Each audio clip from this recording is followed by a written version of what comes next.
Hello student, I hope you all are fine. तो आज हमारा लेक्चर नंबर 2 होगा इंडियन एविडेंस एक्ट में, जहां हम बात करेंगे डॉक्ट्रिन ऑफ रेस जस्टे के बारे में। एग्जामिनेशन पॉइंट ऑफ व्यू से ये बहुत ही इंपॉर्टेंट टॉपिक है, जिसमें हम पढ़ेंगे डॉक्ट्रिन ऑफ रेस जस्टे क्या होता है, क्या सिग्निफिकेंस है इसका एविडेंस लॉ में। अगर हम इंडियन लॉ की बात करें तो इंडियन लॉ में डॉक्ट्रिन ऑफ रेस जस्टे को किन प्रोविजंस में इनकॉर्पोरेट किया गया है, और इंडियन लॉ और इंग्लिश लॉ में doctrine of res gestae as well as part of the same transaction में क्या डिफरेंस है। कुछ leading judgment from English law and some important judgment from Indian law, इस पर आज हम बात करेंगे। चलिए स्टार्ट करते हैं। सबसे पहले देखते हैं डॉक्ट्रिन ऑफ रेस जस्टे का मतलब क्या है, इसका ओरिजिन क्या है, और एविडेंस लॉ में इसकी स्टार्टिंग कैसे होती है। सबसे पहली बात, जैसे मैंने आपको बोला doctrine of res gestae, it's mean that ये एक लैटिन टर्म है स्टूडेंट। ठीक है, कैसा टर्म है? लैटिन टर्म है। तो सबसे पहले आपको जब मेंस में लिखना भी होगा तब भी आप ये लिखोगे कि ये एक लैटिन टर्म है। All right. और जैसे मैंने बोला ये लैटिन टर्म है, तो इसका मतलब क्या है? इसका मतलब होता है थिंग्स डन। ठीक है, थिंग्स डन।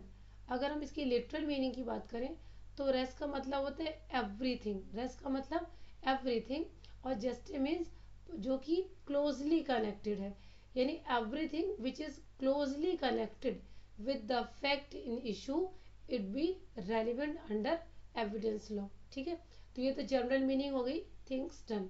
अगर हम बात करें स्टूडेंट कि इसको कैसे स्टार्टिंग किया गया, तो सबसे पहले इस कॉन्सेप्ट को शुरू किया गया रोमन लॉ में। ठीक है, रोमन लॉ में जब भी किसी अक्यूज को कन्विक्ट करना होता था, तो अगर कोई एविडेंसेस डायरेक्ट नहीं होते थे तो डॉक्ट्रिन ऑफ रेस जस्टे को फॉलो किया जाता था।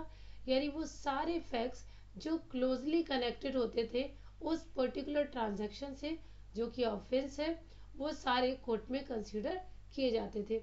और कहा जाता था कि क्योंकि ये सारे फैक्ट्स कैसे हैं, closely connected with the fact in issue है, इसलिए ये भी कंसीडर किए जाएंगे। इसके बाद आता है हमारा इंग्लिश लॉ। इंग्लिश लॉ में स्टूडेंट इसी डॉक्ट्रिन ऑफ रेस जस्टे को फॉलो किया गया। सो इंग्लिश लॉ में ऑफ कोर्स, इंग्लिश लॉ में जो पहला केस है डॉक्ट्रिन ऑफ रेस जस्टे पर, वो केस है थॉमसन। आप लिख भी सकते हो इसको एग्जामिनेशन में, Thomson versus Trevanion. Thomson versus Trevanion का जजमेंट है, जिसमें first time doctrine of res gestae को इनकॉर्पोरेट किया गया।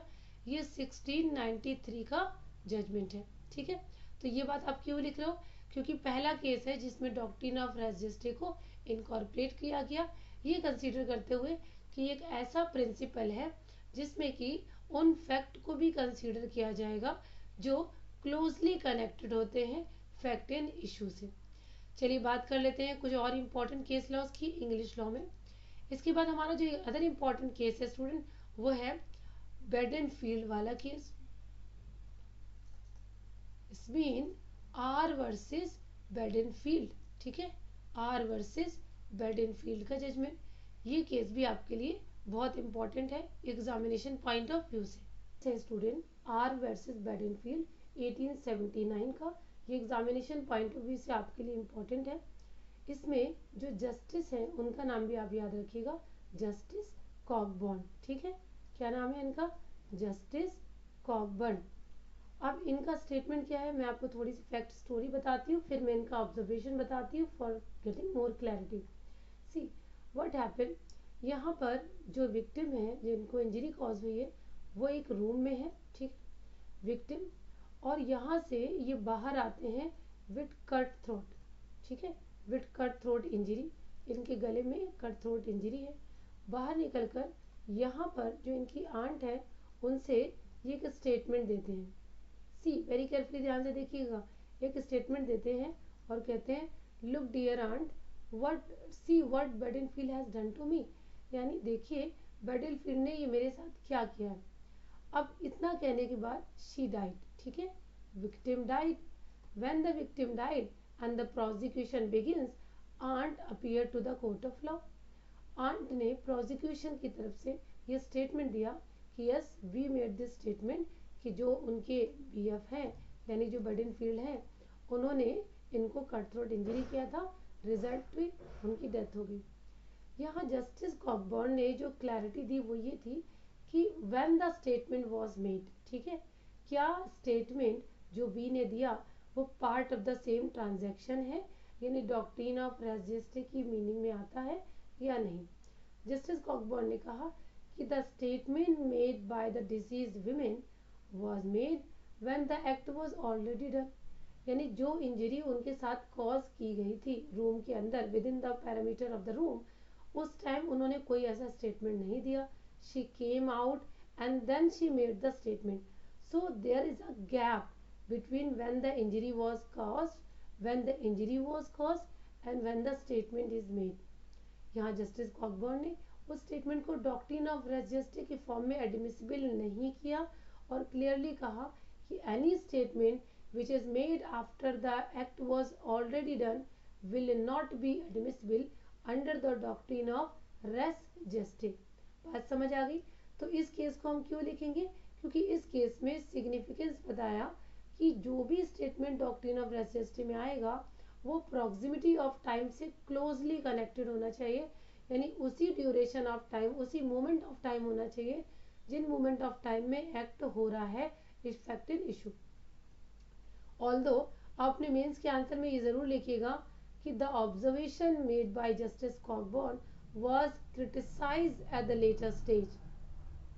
जो लेटर केस है वो है आपका रैटिन वर्सेस रैटिन, प्लीज रिमेंबर ये केस भी आपके लिए बड़ा इंपॉर्टेंट है, रैटिन वर्सेस क्वीन, है ना, ये केस भी आप लिखोगे और ये केस आपका है दैट इज 1971।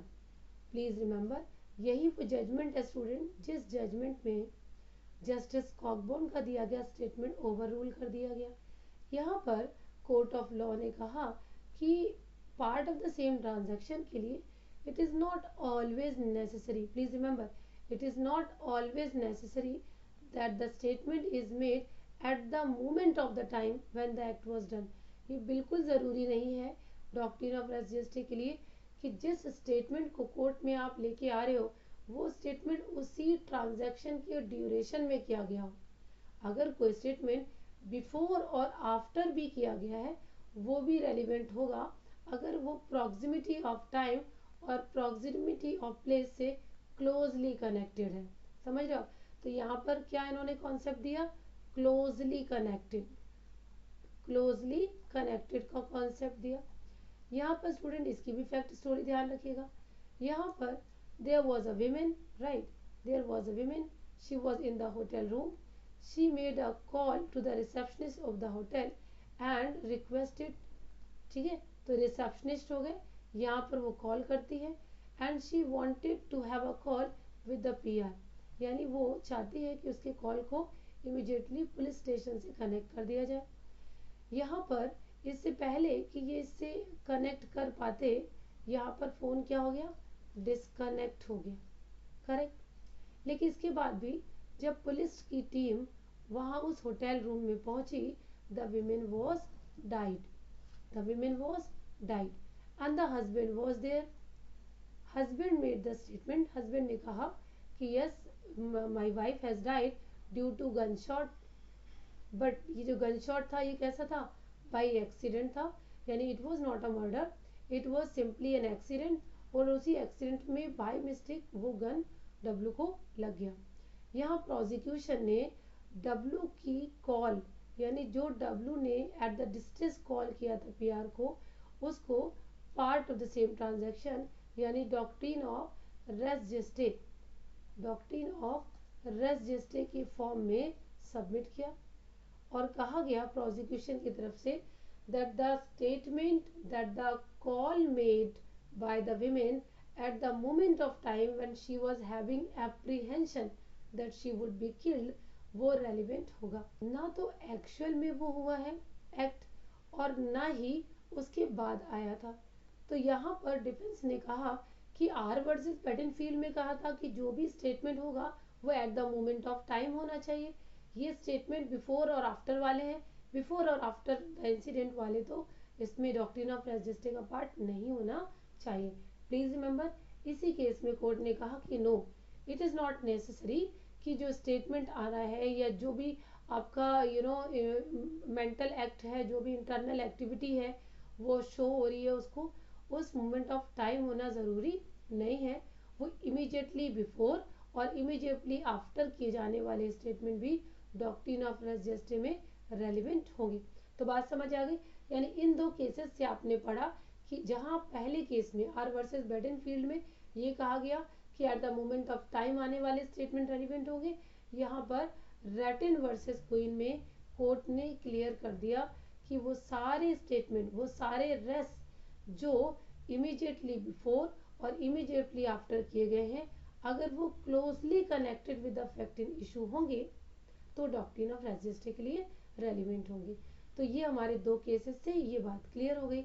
अब हम बढ़ते हैं आगे कुछ और इम्पोर्टेंट केसेस पर जिनसे ये चीज़ हमें और क्लियर होगी। ठीक है, इसी डायरेक्शन में हम इंग्लिश लॉ का एक और बड़ा पॉपुलर केस पढ़ेंगे जिसमें हमारी ऑब्जर्वेशन और क्लियर हो जाएगी, और वो केस है आर वर्सेस फोस्टर। ठीक है, ये केस भी आप अपने मेंस के आंसर में लिखिएगा। आर वर्सेस फोस्टर 1834 का केस है, राइट। इस केस को हम क्यों आपके साथ डिस्कस कर रहे हैं, देखिए दो चीज़ें हम यहाँ पर पढ़ेंगे। एक पढ़ेंगे हम हेयरसे रूल, ठीक है, हेयरसे रूल, और दूसरा हम पढ़ रहे हैं डॉक्ट्रिन ऑफ रेस जेस्टे। दोनों बातों को यहाँ पर हम क्लियर करेंगे।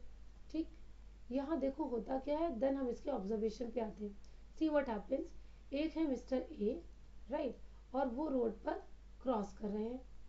तभी जब ये रोड पर क्रॉस करते हैं, he saw a van, mean a car, which was in a very speedy way, बहुत ही तेज चलती हुई कार उन्होंने देखी। और इससे पहले कि वो आगे कुछ देख पाते, अपोजिट डायरेक्शन से एक दूसरी वैन आ गई, वैन टू।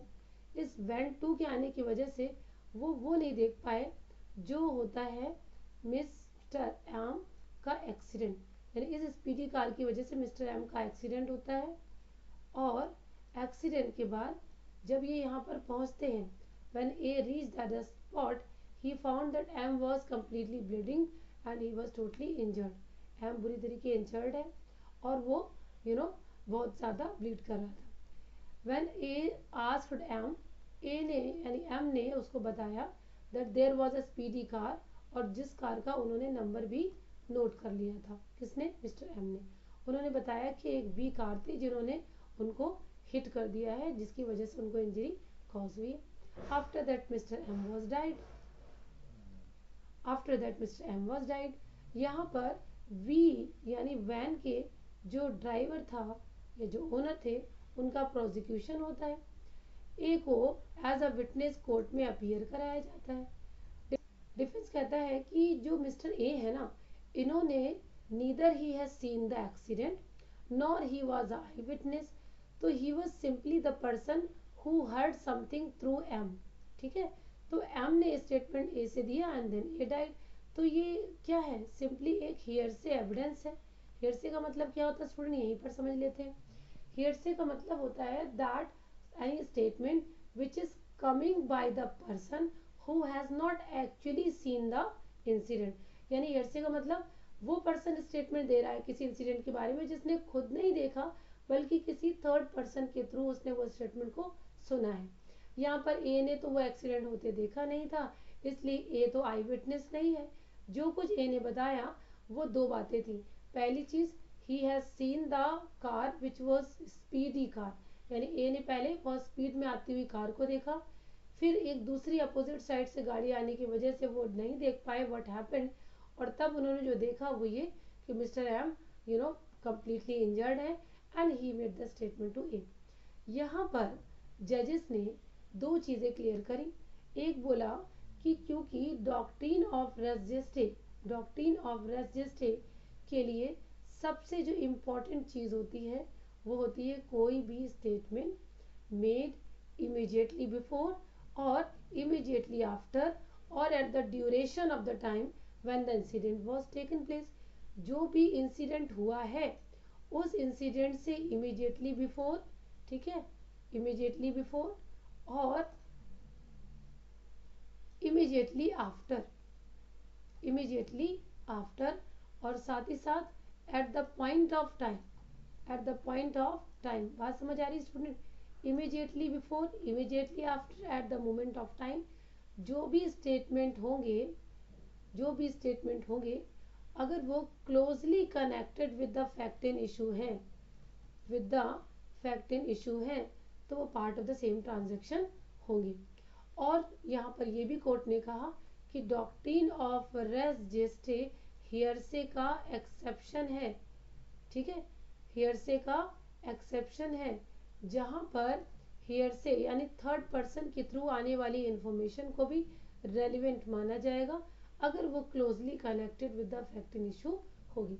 तो यहाँ पर कोर्ट ने क्या बोल दिया कि हियरसे नहीं है, ये डॉक्ट्रिन ऑफ रेस जेस्टे है, भले ही वो स्टेटमेंट किसी थर्ड पर्सन के थ्रू आ रहा है। तो ये 3 जजमेंट थे स्टूडेंट जो हमने इंग्लिश केस लॉ डिस्कस किए यहाँ पर डॉक्ट्रिन ऑफ रेस जेस्टे में। अब हम बात कर लेंगे डॉक्ट्रिन ऑफ रेस जेस्टे और Indian law, doctrine of res gestae and Indian law. अब यहाँ पर स्टूडेंट देखिए, इंडियन लॉ यानी इंडियन एविडेंस एक्ट की बात कर लेते हैं। इंडियन एविडेंस एक्ट में अगर आपसे कोई पूछे कि डॉक्ट्रिन ऑफ रेस जेस्टे आपको कहाँ पर मिला है, तो इसके लिए सबसे पहले आपने ध्यान देना चाहिए कि सेक्शन नंबर 5 ने आपको क्या बताया था, लास्ट क्लास में हमने पढ़ा था कि हर वो फैक्ट जो रेलिवेंट है या फैक्ट इन इशू है वो इम्पोर्टेंट तरीके से एडमिसिबल होगा। साथ ही साथ आपने पढ़ा था कि अगर किसी भी फैक्ट को प्रूव करने के लिए डायरेक्ट एविडेंस हमारे पास नहीं है तो हम क्या करेंगे, सर्कमस्टांशियल एविडेंसेस को प्रोड्यूस करेंगे।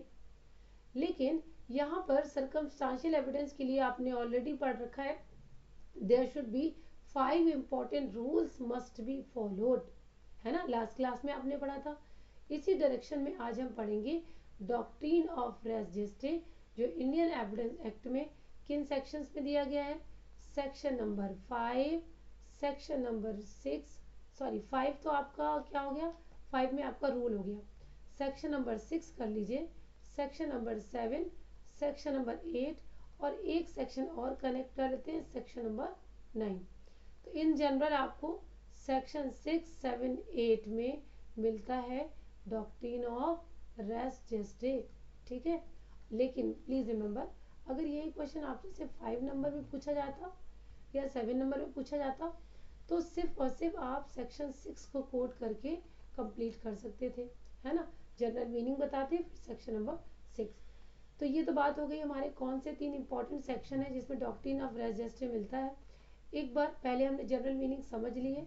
डॉक्ट्रिन ऑफ रेस जेस्टे का मतलब होता है वो सारे फैक्ट्स जो closely connected with the fact in issue होंगे वो रेलिवेंट होंगे under the doctrine of res gestae. अब इस डॉक्ट्रिन ऑफ रेस जेस्टे को हम इंडियन लॉ के थ्रू समझ लेते हैं। चलिए सेक्शन नंबर 6 हम स्टडी करते हैं इंडियन एविडेंस एक्ट का, ठीक है। यहाँ पर हम क्या करेंगे, सेक्शन नंबर 6 देखते हैं इंडियन एविडेंस एक्ट का। सेक्शन नंबर 6 आपसे क्या कहता है, वेरी केयरफुली पढ़िएगा, ये आपके लिए इंपॉर्टेंट है। देखो यहाँ पर सेक्शन नंबर 6 ने आपसे कहा कि रेलिवेंसी ऑफ फैक्ट, कौन से फैक्ट्स बता रहे हैं student, relevancy of facts forming part of the same transaction. Always remember, यहाँ आपको रेस जेस्टे शब्द नहीं दिया गया है, यहाँ पर आपको क्या शब्द दिया गया है, part of the same transaction. तो इसको वाइजविज पढ़ते हैं, यानी डॉक्ट्रिन ऑफ रेस जेस्टे कहिए, ये part of the same transaction कहिए। बट क्या रूल है इंडियन एविडेंस लॉ में, इसको पढ़िए। फैक्ट्स विच दो नॉट इन इशू, इस बात से आप क्या समझे कि डॉक्ट्रिन ऑफ रेस जेस्टे में आने वाले फैक्ट के लिए बिल्कुल ज़रूरी नहीं है कि वो फैक्ट इन इशू हो। फैक्ट इन इशू क्या होता है बच्चों, सेक्शन नंबर 3 में आप ऑलरेडी पढ़ चुके हो, ठीक है। फैक्ट इन इशू का मतलब होता है जो एक पार्टी की तरफ से प्लीड किया जाए और दूसरी पार्टी की तरफ से डिनाई किया जाए, वो कोर इशू जो कोर्ट को डिसाइड करना है for the determination of justice, ठीक। यहाँ पर आप आगे आइए, फैक्ट इन इशू तो नहीं है लेकिन कैसे है, सो connected with the fact in issue. Fact in issue ना होकर भी फैक्ट इन इशू से इतना क्लोजली कनेक्टेड है कि कैसे दिखते हैं बच्चों, part of the same transaction, same transaction का पार्ट लगते हैं। वो कैसे होंगे, रेलिवेंट होंगे। जैसे मैंने कहा रेलिवेंट होंगे तो आप समझ ही गए होंगे कि ये बात कर रहे हैं लीगल रेलिवेंसी की। जैसे मैंने कहा लीगल रेलिवेंसी तो इसका मतलब है ये कोर्ट में एडमिसिबल होगा। M I right? चलिए, इसके बाद इन्होंने थोड़ा सा और क्लैरिफाई किया, बिकॉज अभी तक हमने जो डिस्कशन पढ़ा था आर वर्सेस बेडेनफील्ड में, आर वर्सेस फोस्टर में, है ना, और आपने रैटिन वर्सेस क्वीन में ऑब्जर्वेशन पढ़ा था। आर वर्सेस बेडेनफील्ड में आपसे कहा गया था कि उस मोमेंट ऑफ टाइम में स्टेटमेंट होगा तभी रेलिवेंट होगा, जो कि बाद में यहाँ पर रैटिन वर्सेस क्वीन में क्लियर करा कि नॉट नेसेसरी, इमीडिएटली बिफोर और आफ्टर आने वाले स्टेटमेंट भी हो सकते हैं। यही सेम ऑब्जर्वेशन को सेक्शन नंबर 6 में इंक्लूड कर लिया गया। और क्या कहा गया? Whether they occurred at the same time and place, हो सकता है कि वो स्टेटमेंट उसी टाइम और प्लेस में आया है तब भी रेलिवेंट होगा, या फिर डिफरेंट टाइम एंड प्लेसेस में आया हो तब भी रेलिवेंट है। यानी बच्चों डिफरेंट टाइम एंड प्लेस की बात आपने कहाँ पढ़ी थी? रैटिन वर्सेस क्वीन में। और यही रैटिन वर्सेस क्वीन वाला जो प्रिंसिपल है ये यहाँ पर आपको मिला है। सेम टाइम एंड प्लेस की बात आपने कहाँ पढ़ी थी? बेडेनफील्ड में।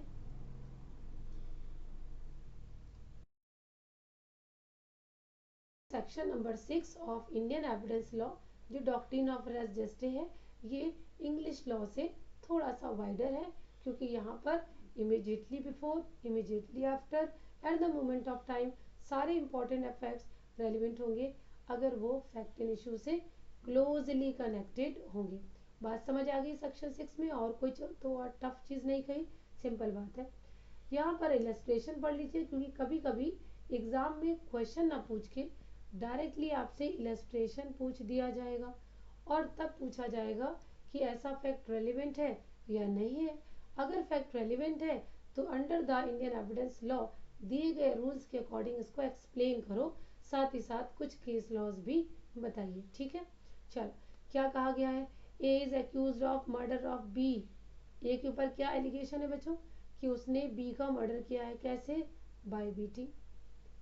अब क्वेश्चन आता है कि क्या फैक्ट रेलिवेंट होगा। देखो, अगर मैं आपसे कहूँ इसमें फैक्ट एंड इशू क्या है, तो आप कहोगे कि मैम फैक्ट एंड इशू है कि whether A has beaten and then resultantly killed the Mister B or not. A ने बी को मारा या नहीं मारा, that is a fact and issue.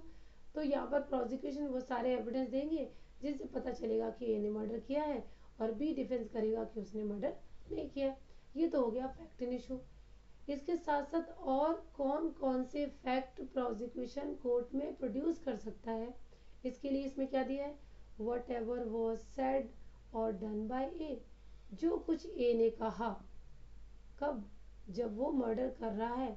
जो कुछ भी ए ने कहा, या जो कुछ भी बी ने कहा, ठीक है, या जो कुछ भी बाई स्टैंडर्ड्स ने कहा जब पिटाई हो रही थी मिस्टर बी की। यानी ए ने जो स्टेटमेंट दिए जो कि अक्यूज है, बी ने जो जो स्टेटमेंट दिए जो कि विक्टिम है, और आसपास के बाई स्टैंडर्ड ने जो स्टेटमेंट दिए जो कि विटनेसेस होंगे, वो स्टेटमेंट भले ही कैसे हो स्टूडेंट, शॉर्टली बिफोर हो, थोड़ा सा मर्डर से जस्ट पहले की स्टेटमेंट हो, या मर्डर के जस्ट बाद की स्टेटमेंट है, वो क्या हो जाएंगे? Part of the same transaction है, इसलिए ये रेलिवेंट होंगे। तो बात समझ में आ गई कौन कौन से स्टेटमेंट रेलिवेंट होंगे? ये आपको इलस्ट्रेशन नंबर ए में समझा दिया। इसके बाद और भी स्टेटमेंट है जो आप पढ़ रहे हो यहाँ पर। दूसरा इलस्ट्रेशन को समझो quickly. A is accused of waging war against the government of India. A के ऊपर क्या अक्यूजेशन है?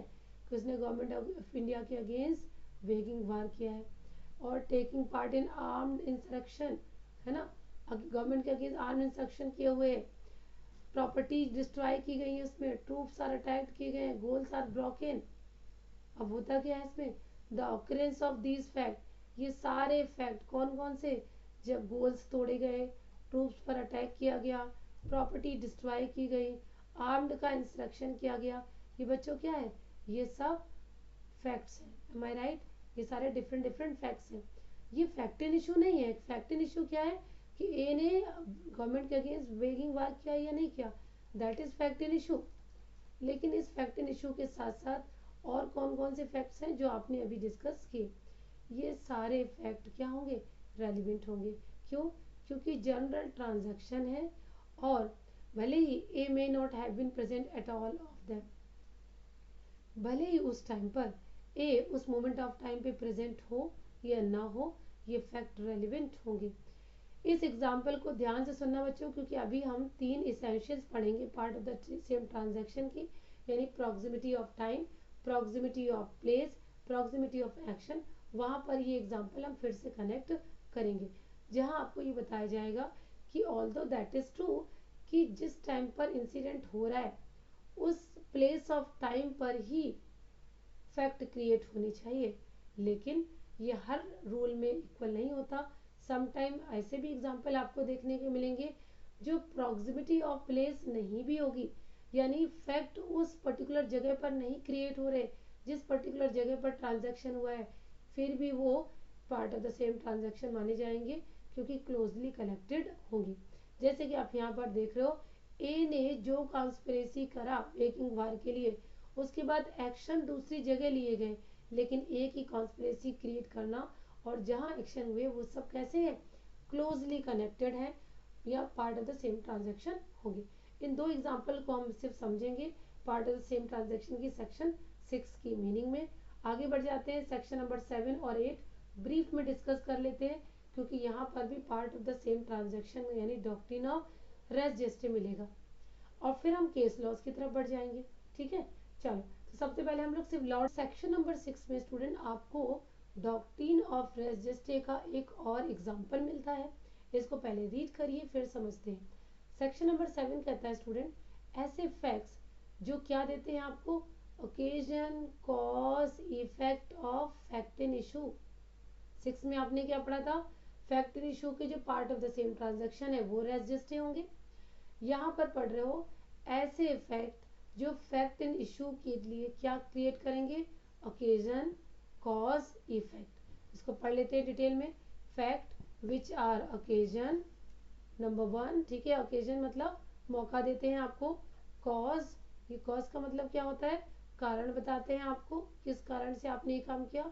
इफेक्ट, इफेक्ट का मतलब बच्चों क्या होता है, प्रभाव बताते हैं, है ना। इमीडिएट, या तो ये इमीडिएट होंगे यानी बिल्कुल इमीडिएटली होंगे, या अदरवाइज, या फिर ज़रूरी नहीं कि इमीडिएट हो, वो रेलिवेंट फैक्ट होंगे और फैक्ट इन इशू होंगे। तो ये क्या कॉन्स्टिट्यूट करेंगे, और जो कि एक और एग्जांपल दिया है, जो स्टेट ऑफ थिंग बताएंगे, स्टेट ऑफ थिंग बताएंगे, ये सब क्या कर रहे हैं, अंडर विच दे हैपन, कि किस तरीके से काम हुआ होगा, ये सब क्या करेंगे। एक और चीज़, विच अफोर्डेड अपॉर्चुनिटी, जो आपको काम करने के लिए अपॉर्चुनिटी दर्शाएंगे, ये सारे रेलिवेंट होंगे एज पर सेक्शन नंबर 7। ठीक है, तो यहाँ 1 बाय 1 सारे कंसोल करेंगे। क्या क्या, नंबर फर्स्ट आपको बताया गया ओकेजन, है ना, यानी आपको मिल गया मौका, तो ऐसे फैक्ट्स जो ओकेजन बताएंगे वो रेलिवेंट हो जाएंगे। दूसरा, कॉज बताएंगे, ठीक, इसके बाद इफेक्ट बताएंगे, वो इफेक्ट पहले भी हो सकते हैं बाद के भी हो सकते हैं, या फिर क्या बताएंगे आपको, अपॉर्चुनिटी, कैसे ये काम हुआ, या फिर क्या बताएंगे, या फिर स्टेट ऑफ थिंग बताएंगे, स्टेट ऑफ थिंग बताएंगे कि किस नेचर में ये काम हुआ। स्टूडेंट ये सारे fact doctrine of res gestae के पैरामीटर में रेलिवेंट होंगे, ज़रूरी नहीं है कि एकदम इमीडिएट बिफोर हो या इमीडिएट आफ्टर हो। ठीक है, तो इसका एक एग्जाम्पल पढ़ लेते हैं, आपको समझ आ जाएंगी बातें। सपोज करो, इन्होंने बहुत प्यारा सा एग्जाम्पल दिया है। मान लीजिए कि एक मिस्टर ए है और ए कहता है कि मेरे साथ लूट हो गई, यानी जब मैं अपना एक फेयर में जा रहा था कुछ सामान खरीदने के लिए, तो मेरे साथ एक लूट हो गई। ठीक है, और यहाँ पर ए ने, सॉरी, यहाँ पर ए लूट रहा है, अब बी जो है वो विक्टिम है, यानी बी ने कोर्ट में कहा कि मेरे साथ लूट हो गई, और ए कौन है स्टूडेंट, एक्यूज है। यहाँ पर प्रोसिक्यूशन की तरफ से कुछ फैक्ट कोर्ट को बताए गए। क्या, इन्होंने बताया कि शॉर्टली बिफोर रॉबरी, रॉबरी से जस्ट पहले बी कहाँ गया था, फेयर में गया था और उसके पास पैसे थे। तो ये बात क्या बता रही स्टूडेंट, ये बता रहा है ओकेजन, किस बात का, कि जब उसके साथ चोरी हुई तो वो अपने पास उसकी पोजेशन में पैसे थे जिसको लेकर वो फेयर में गया, और ये इस बात को प्रूव कर रहा है कि बी झूठ नहीं बोल रहा, बी के पास पैसे थे जो कि चोरी हुए हैं या लूट हुई है। पहले फैक्ट ने क्या प्रूव कर दिया, ओकेजन फॉर रॉबरी। दूसरा एक और चीज थी, ही शोड इट, उसने ये दिखाया और mention that the fact he had it to the third person, उसने किसी थर्ड पर्सन को ये बात बताई भी कि उसके पास पैसे हैं और ये इतने सारे पैसे लेके वो कुछ लेने जा रहे हैं। ये जो वो बता रहा है ये क्या दर्शाता है स्टूडेंट, ये दर्शाता है अपॉर्चुनिटी किसी दूसरे पर्सन को कि भाई इसके पास पैसे हैं तो इन्हें रॉब किया जा सकता है। तो ये जो फैक्ट हैं ये क्या करेंगे, ये रेलिवेंट हो जाएंगे एज पर सेक्शन 7, जो कि फैक्ट इन इशू को क्या बता रहे हैं, ओकेजन या अपॉर्चुनिटी बता रहे हैं। इसके बाद आप दूसरा एग्जाम्पल ही पढ़ लीजिएगा। जैसे अक्सर क्या होता है स्टूडेंट, जब भी कोई मर्डर होता है तो वहाँ पर जो स्पॉट ऑफ द सीन होता है ना, spot of scene, murder scene, जैसे आप क्या कहते हैं पॉपुलरली क्राइम सीन, तो क्राइम सीन पर जब पुलिस इन्वेस्टिगेट करती है तो वो क्या करती है बेसिकली, उस क्राइम सीन पर वो सारे फैक्ट को ऑब्जर्व करती है कि कौन सी चीज़ कहाँ पड़ी हुई है, कौन कौन सी चीज़ें हुई थी, क्या क्या रीज़न रहा होगा, क्या कॉज रहे, ये सारी चीज़ें ऑब्जर्व करते हैं। तो जो उस प्लेस पर निशान आए हैं, जो मार्क बने हैं, जो जिस तरीके से चीज़ें पड़ी हुई हैं, है ना, सामान प्लेस है, उन सब से क्या दर्शाता है, वो फैक्ट इन इशू की तरफ क्लैरिटी करता है कि आखिर क्या हुआ होगा। तो ये सारी चीज़ें under the part of the same transaction ना होते हुए भी रेस्ट रजिस्टर की मीनिंग में आ जाएंगी with in the meaning of section number 7। ठीक, तो ये हमने सेक्शन नंबर 7 में भी पढ़ लिया। सिमिलरली और भी कुछ ऐसे फैक्ट हैं स्टूडेंट जो डॉक्ट्रिन ऑफ रेस्ट जस्टिस की मीनिंग में आ जाते हैं। हालांकि exactly doctrine of rest justice section number 6 में, लेकिन ये हम एडिशनली सेक्शंस पढ़ रहे हैं जहाँ पर इसको पढ़ा जा सकता है। ध्यान से देखो क्या दिया है, any fact is relevant which shows और constitute a motive. Please remember, ऐसा कोई भी फैक्ट जो मोटिव बताएगा, मोटिव की मीनिंग क्या होती है स्टूडेंट, मोटिव का मतलब होता है कंपेलिंग फैक्ट। यानी suppose there is a person who is hungry, कोई पर्सन जो कि हंग्री है, अब क्योंकि वो हंग्री है तो इसलिए वो कोई चीज़ स्टील करता है। मोटिव क्या है उसका, मोटिव है कि वो अपने स्टारवेशन को फुलफिल करना चाहता है, यानी स्टारवेशन अपनी भूख को सेटिस्फाई करना चाहता है, इस मोटिव से उसने वो चीज़ चुराई। तो यहाँ पर आप देखते हो कि इन जनरल आपने क्रिमिनल लॉ भी पढ़ा है, आईपीसी पढ़ा है, उसमें क्या पढ़ते हो, नल्लम क्राइमिन साइन लेगे। और एक चीज़ बहुत इंपॉर्टेंट है कि आप जब तक ऑफेंस क्रिएट नहीं होता जब तक कि इंटेंशन ना हो, तो ये जो मोटिव है ये इंटेंशन के लिए एक कंपेलिंग इफेक्ट होता है। यानी इन जनरल बिना मोटिव के तो कोई काम नहीं करता ना, तो मोटिव एक तरीके से क्या है, कंपेलिंग मोटिवेशनल इफेक्ट है जिसकी वजह से कोई ट्रांजैक्शन हुआ है। दूसरी चीज़ है, अब कोई एक्ट हुआ होगा, ट्रांजैक्शन हुआ होगा, ऑफेंस हुआ होगा, तो ऑफ कोर्स उसके लिए कोई ना कोई प्रिपरेशन की गई होगी। तो अगर कोई प्रिपरेशन की गई है ये शो होता है किसी फैक्ट से, तो वो भी क्या होगा, ये नहीं रेलिवेंट होगा। तो अगर किसी फैक्ट इन इशू या रेलिवेंट फैक्ट की प्रिपरेशन या मोटिव दर्शाने वाला कोई फैक्ट है तो वो भी रेलिवेंट होगा। सिमिलरली याद रखना स्टूडेंट, यहाँ पर कंडक्ट ऑफ एनी पार्टी, किसी पार्टी का कंडक्ट भी सेक्शन 8 में रेलिवेंट हो जाता है। वो कंडक्ट पार्टी का भी हो सकता है, और अगर आप सिविल मैटर्स की बात करें तो पार्टीज के जो एजेंट है उनका कंडक्ट भी लाइबल होता है, उनका कंडक्ट भी रेलिवेंट होता है to impose the liability under civil law. ठीक है, तो अगर हमें कोई इन्फेरेंस करनी होगी कि किस तरीके से लाइबिलिटी इम्पोज की जाए, तो उस party to the suit or agent of the party to the suit का कंडक्ट भी देखा जाएगा, है ना, जो कि फैक्ट इशू से रिलेटेड है, वो भी समझा जा सकता है। Please remember, conduct of any person of an offence, conduct of any person an offence against whom is subject. यानी यहाँ पर देखो विक्टिम के कंडक्ट की बात हो रही है, यानी कंडक्ट ऑफ विक्टिम भी रेलिवेंट है, जिसको की प्रोसीडिंग जिसके लिए चलाई जा रही है, लेकिन कंडक्ट कैसा होना चाहिए, कंडक्ट इन्फ्लुएंस करता है या इन्फ्लुएंस्ड हुआ है जिस टाइम पे वो फैक्ट कॉज हुआ है, फैक्ट इन इशू से, भले ही वो प्रीवियस कंडक्ट हो या सब्सिक्वेंट कंडक्ट हो, रेलिवेंट हो जाएगा। ठीक, यहाँ पर बच्चों एक्सप्लेनेशन में कंडक्ट का मतलब भी बता दिया, और दूसरे एक्सप्लेनेशन में इन्होंने बताया कि conduct of any person is relevant. अगर कंडक्ट रेलिवेंट है तो कंडक्ट के साथ साथ जो जो स्टेटमेंट दिए गए हैं वो भी यहाँ रेलिवेंट हो जाएंगे। तो प्लीज़ रिमेंबर स्टेटमेंट आपके दो जगह रेलिवेंट होते हैं, स्टेटमेंट आपके दो जगह रेलिवेंट होते हैं। एक स्टेटमेंट की रेलिवेंसी आप देखते हो सेक्शन नंबर 6 में और दूसरा सेक्शन नंबर 8 में। सेक्शन नंबर 8 में स्टेटमेंट जब भी रेलिवेंट होगा बच्चों जब वो कंडक्ट के साथ होगा, है ना। लेकिन सेक्शन नंबर 6 के लिए स्टेटमेंट कब रेलिवेंट होगा, जब वो statement part of the same transaction होगा। तो बात समझ आ रही, दोनों में डिफरेंस समझ आ रहा है। Part of the same transaction होगा, स्टेटमेंट तभी रेलिवेंट होगा। तो ये बात हमने कर ली स्टेटमेंट के बारे में। अब हम बात कर लेते हैं सेक्शन नंबर 6 में बच्चों एक टर्म दिया गया है part of the same transaction. Part of the same transaction, इसको थोड़ा सा समझ लीजिए क्योंकि कभी कभी मेंस में डायरेक्टली क्वेश्चन ये पूछते हैं कि part of the same transaction जो शब्द दिया गया है सेक्शन नंबर 6 में, इसको आप एक्सप्लेन करो। क्या करिए, इसको एक्सप्लेन करिए। ठीक है, तो सबसे पहले हम part of the same transaction समझ लेते हैं। देखो सबसे पहले हम समझेंगे सेम ट्रांजैक्शन की बात हो रही है, तो यहाँ पर हम समझेंगे ट्रांजैक्शन का मतलब। क्या समझेंगे, ट्रांजैक्शन का मतलब। Always remember what do you mean by transaction for the for the civil और क्रिमिनल प्रोसीडिंग, ये समझते हैं। देखो ट्रांजैक्शन का मतलब अगर मैं कहूँ तो आप सपोज करो कई सारे फैक्ट होते हैं, fact number 1, fact number 2, fact number 3, ध्यान से समझना। ठीक है, फैक्ट नंबर 4, कई सारे फैक्ट हैं। आप एक कॉन्ट्रैक्ट बनाइए। ठीक है, हम लोग क्या करते हैं, एक कॉन्ट्रैक्ट बनाते हैं। कॉन्ट्रैक्ट के लिए आपने इंडियन कॉन्ट्रैक्ट एक्ट पढ़ा है।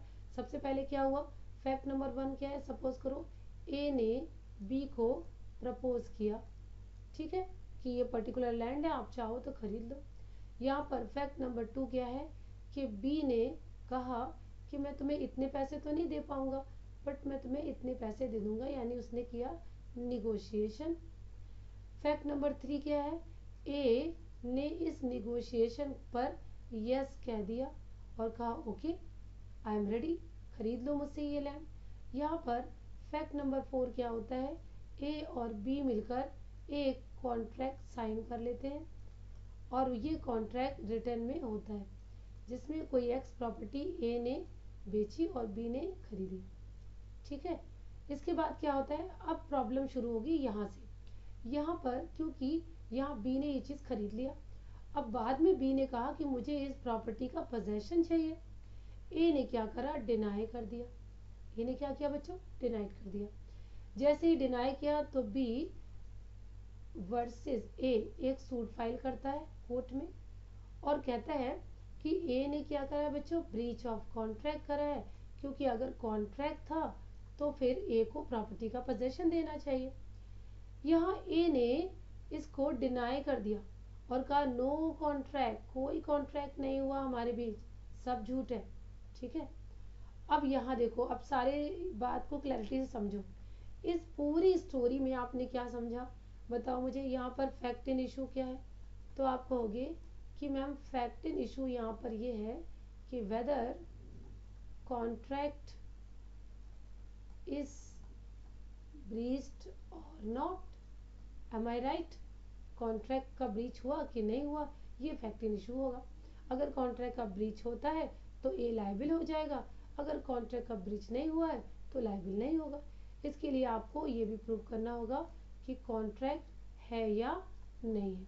ठीक है, चलो अब यहाँ पर मैंने आपसे कहा था एविडेंस लॉ में या तो आप फैक्ट इन इशू के लिए एविडेंस दोगे या आप रेलिवेंट फैक्ट के लिए दोगे। रेलिवेंट फैक्ट हम सेक्शन 6 में किसको मानते हैं, वो सारे फैक्ट्स जो part of the same transaction में हुए हैं वो रेलिवेंट होंगे। अब मुझे बताओ यहाँ पर कौन कौन से फैक्ट हैं जो रेलिवेंट हो जाएंगे as per section number 6, quickly respond करो। ठीक है, सेक्शन नंबर 6 में कौन कौन से फैक्ट होंगे। तो आपने क्या देखा, आपने कहा कि मैम देखिए इसमें फैक्ट नंबर 1 ए और बी के बीच जो कुछ कम्युनिकेशन हुआ ये कोर्ट में आप प्रोड्यूस कर सकते हो, है ना। जो भी इनके बीच निगोशिएशन हुआ वो प्रोड्यूस कर सकते हो, है ना। जो भी कॉन्ट्रैक्ट के बीच इन दोनों का सिग्नेचर साइन और जो कुछ फाइनल हुआ, ये सारे फैक्ट क्या है बच्चों, ये सारे फैक्ट ध्यान से देखो, ये सारे fact part of the same transaction है। ट्रांजैक्शन क्या है? कॉन्ट्रैक्ट हुआ या नहीं हुआ, कॉन्ट्रैक्ट का ब्रीच हुआ या नहीं हुआ। तो ये जो हमारा ट्रांजैक्शन है, अब मैं अगर आपसे पूछूं कि what is the transaction here, transaction क्या है, तो आप कहोगे मैम ट्रांजैक्शन का मतलब होता है जब कई सारे फैक्ट एक दूसरे के साथ कनेक्ट होके किसी लीगल नाम से जाने जा सकते हैं, कोई इनको आप लीगल नेम दे सकते हो, वो ट्रांजैक्शन होगा। अब मुझे बताओ यहाँ पर ये जो कॉन्ट्रैक्ट फॉर्म हो रहा है, इस ट्रांजैक्शन को आप क्या कहोगे? तो आप कहोगे मैम इसे कहेंगे कॉन्ट्रैक्ट। तो कॉन्ट्रैक्ट यहाँ पर क्या हो गया? ट्रांजैक्शन।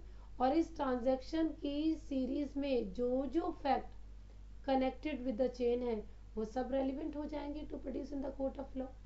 तो आपको क्या समझ आया? Part of the same transaction ये चीज होती है। ट्रांजैक्शन का मतलब जब सारे फैक्ट मिलकर, कई सारे फैक्ट मिलकर एक साथ एक लीगल नाम से जाने जाते हैं, वो ट्रांजैक्शन होता है। और हर वो फैक्ट जो उस ट्रांजैक्शन से क्लोजली कनेक्टेड होता है वो रेस जस्टे का पार्ट होता है। तो बात समझ आ गई? मैंने सिविल केस के लिए इसको आपको बता दिया। सिमिलरली क्रिमिनल केस में भी होता है। क्रिमिनल केस में भी कई सारे फैक्ट हो सकते हैं। सपोज करो ए और बी के बीच एक आर्गूमेंट होता है ना। यहाँ पर देखो, सपोज करो, मैं इंग्लिश की बात, क्रिमिनल लॉ की बात करती हूँ। ए बी से 10,000 रुपये उधार लेता है, ठीक है। बाद में यहाँ पर जब बी से उधार लेता है तो बी इससे मांगता है पैसे वापस, कहता है मेरे 10,000 रुपये वापस दो। एक फैक्ट हो गया ए ने 10,000 लिया, दूसरा फैक्ट हो गया बी ने उससे रिटर्न मांगा, तीसरा फैक्ट हो गया ए ने डिनाई कर दिया कि मैंने कब लिए तुमसे पैसे। फोर्थ फैक्ट क्या हो गया कि बी ने क्या करा? बी ने उसको अब्यूज करा कि तुम तो झूठ बोलते हो, है ना, यू आर अ फ्रॉड। इस पर ए को गुस्सा आया और ए ने बी पर असॉल्ट किया। असॉल्ट इतना ग्रीवियस था कि बी, यहाँ पर बी की डेथ कॉज हो गई। जैसे ही बी की डेथ कॉज हो गई तो ए वहाँ से स्पॉट से भाग गया और कहीं दूसरे प्लेस पर जाकर हिड कर गया। समझ रहे हो? अब देखो कितने सारे फैक्ट हैं। ए और बी के बीच का जो लेन देन है, पहला फैक्ट। यहाँ पर ए ने डिनाई किया, दूसरा फैक्ट। यहाँ पर बी ने अब्यूज किया, तीसरा फैक्ट। ए ने असॉल्ट किया, चौथा फैक्ट। ये सारे फैक्ट हैं बच्चों, ट्रांजैक्शन नहीं है। M I right? ट्रांजैक्शन क्या है बताओ मुझे? यहाँ पर क्या हुआ है बेसिकली? ट्रांजैक्शन क्या है भाई? ट्रांजैक्शन है मर्डर, है ना। ट्रांजैक्शन क्या है? मर्डर। और इस ट्रांजैक्शन के इमीडिएटली बिफोर और इमीडिएटली आफ्टर आने वाले फैक्ट रेलिवेंट होते हैं। तो यहाँ पर बिफोर वाले ये सारे फैक्ट हो गए, मर्डर से पहले वाले। और बाद वाले क्या हुआ कि वो रैन कर गया, एक फैक्ट छिप गया। ये सारी बातें क्या शो कर रही हैं? उसका कंडक्ट जो ये बताता है कि यस ए ने ही मर्डर किया। तो I hope you got this point कि part of the same transaction में ट्रांजैक्शन क्या होता है। अब हम क्विकली जल्दी से बात कर लेते हैं कि part of the same transaction, यानी ट्रांजैक्शन आपने समझ लिया। सेम ट्रांजैक्शन होने के लिए क्या ज़रूरत पड़ेगी? सेम ट्रांजैक्शन के लिए आपको क्या ज़रूरत पड़ेगी? तो यहाँ पर सेम ट्रांजैक्शन के लिए आपको 4 इंपॉर्टेंट पॉइंट्स याद रखने हैं। One that is called proximity of time. याद रखना बच्चों, वन क्या है? Proximity of time. Second one क्या है? That is called proximity of place, ठीक है। थर्ड वन क्या है बच्चों? That is called continuity of action, continuity of action. और that is called community of purpose. ये सारी बातें बच्चों ध्यान रखना। एग्जामिनेशन पॉइंट ऑफ व्यू से जब आप part of the same transaction explain करोगी तो उसमें आपको ये चीज़ समझानी होगी। Part of the same transaction में ये 4 चीज़ें इंपॉर्टेंट है। अब वन बाई वन आपको मैं एक्सप्लेन कर देती हूँ क्विकली कि क्या है ये, ठीक है। क्या है ये सारी चीज़ें? देखो सी, जैसे मैंने कहा आपसे प्रॉक्सिमिटी ऑफ टाइम, तो फैक्ट कौन से इंपॉर्टेंट होते हैं? फैक्ट इंपॉर्टेंट होते हैं जो प्रॉक्सिमिटी ऑफ टाइम है, यानी जो पर्टिकुलर ट्रांजैक्शन की आप बात कर रहे हो, जो मैंने अभी आपको समझाया, उस ट्रांजैक्शन के साथ उसी सेम मोमेंट ऑफ टाइम होना चाहिए, यानी प्रॉक्सिमिटी ऑफ टाइम उसी टाइम पर होना चाहिए, तभी वो यानी रेलिवेंट होगा। हालांकि इसका आपने एग्जांपल अभी बेडेनफील्ड के बाद आपने रटिन वर्सेस क्वीन में पढ़ा और सेक्शन नंबर 6 में पढ़ा कि नॉट ऑलवेज नेसेसरी, ज़रूरी नहीं कि उसी पॉइंट ऑफ टाइम पे हो। तो यानी कह सकते हो इन जनरल ये अप्लाई होना चाहिए, बट स्ट्रिक्टली इसको फॉलो करने की ज़रूरत नहीं है। ठीक है, प्लेस है, प्रॉक्सिमिटी ऑफ प्लेस का मतलब है कि जो आपका एक प्रीमाइसेस है जहाँ पर कोई ट्रांजैक्शन हुआ है, transaction just imagine like murder, इस पर्टिकुलर प्लेस ऑफ टाइम पर ही वो फैक्ट क्रिएट होना चाहिए। जिस फैक्ट को आप कोर्ट में प्रोड्यूस करना चाहते हो वो कहाँ पर होना चाहिए, उस पर्टिकुलर प्लेस पे। आपने एग्जांपल क्या पढ़ा था कि मान लीजिए ए ने किसी पर्टिकुलर प्लेस पर, यहाँ पर सपोज यहाँ पर कोई कॉन्स्पिरेसी की, ए और बी ने मिलकर weighing war against the government, right. इसके बाद इस प्लेस पर जाकर आर्म रिबेलियन हुआ, यानी यहाँ पर ट्रूप्स को अटैक किया गया, गवर्नमेंट ट्रूप्स को अटैक किया गया, है ना, जो भी पब्लिक प्रॉपर्टी थी उसको डिस्ट्रॉय किया गया। तो यहाँ टू प्लेसेस हो गए, एक प्लेसेस जहाँ पर एक्चुअल में ऑफेंस हुआ है और दूसरा प्लेस जहाँ पर क्या हुआ स्टूडेंट, कॉन्स्पिरेसी हुई है। अब मुझे बताओ यहाँ पर जो भी स्टेटमेंट क्रिएट हुए, जो भी स्टेटमेंट किए गए, क्या वो सेक्शन नंबर 6 के अंतर्गत रेलिवेंट होंगे? आंसर इज यस, क्योंकि आपने सेक्शन 6 में क्या पढ़ा है कि नॉट ऑलवेज नेसेसरी कि उस प्रॉक्सिमिटी ऑफ प्लेस पे हो, लेकिन बस कैसे होनी चाहिए, उस प्लेस से क्लोजली कनेक्टेड होने चाहिए। यानी जो कुछ यहाँ हो रहा है इसका क्लोजली कनेक्शन कहाँ से है, इस प्लेस से है, तो क्लोजली कनेक्टेड होना चाहिए। नेक्स्ट देख लेते हैं कंटिन्यूटी ऑफ एक्शन। देखो ये बहुत इंपॉर्टेंट है बच्चों, कंटिन्यूटी ऑफ एक्शन, यानी जो भी स्टेटमेंट आप दे रहे हो, जो भी फैक्ट आप कोर्ट में प्रूव कर रहे हो, अगर वो फैक्ट इन इशू नहीं है और आप कह रहे हो कि part of the same transaction है, तो उसके लिए आपको क्या बताना पड़ेगा, part of the same transaction में कंटिन्यूटी ऑफ एक्शन होनी चाहिए, वरना कोई टाइम गैप नहीं होना चाहिए, कोई भी इंटरवेंशन नहीं आना चाहिए। जब फैक्ट क्रिएट हुआ और जो ट्रांजैक्शन हुआ है उसके बीच कोई एक्शन में ब्रेक नहीं होना चाहिए, क्लोजली कनेक्टेड एक्शंस होने चाहिए, देयर मस्ट बी कंटिन्यूटी। इसके लिए हम लोग केस लॉ भी पढ़ेंगे अभी, जो अभी मैं आपके साथ डिस्कस करूंगी कंटिन्यूटी ऑफ एक्शन पे। पहले हम चौथा पॉइंट और एक्सप्लेन कर देते हैं, कम्युनिटी ऑफ पर्पस। ठीक है, देखो जो भी स्टेटमेंट दे रहे हो, जो भी फैक्ट्स आप रिवील कर रहे हो, उनका उस पर्टिकुलर पर्पस के साथ कम्युनिटी होनी चाहिए, एक दूसरे के साथ कनेक्शन होना चाहिए। ये तो हमने सारे फैक्ट्स पढ़ी सेक्शन नंबर 6 में। फटाफट से सारे केस लॉ देख लेते हैं। Part of the same transaction में important case laws under Indian law.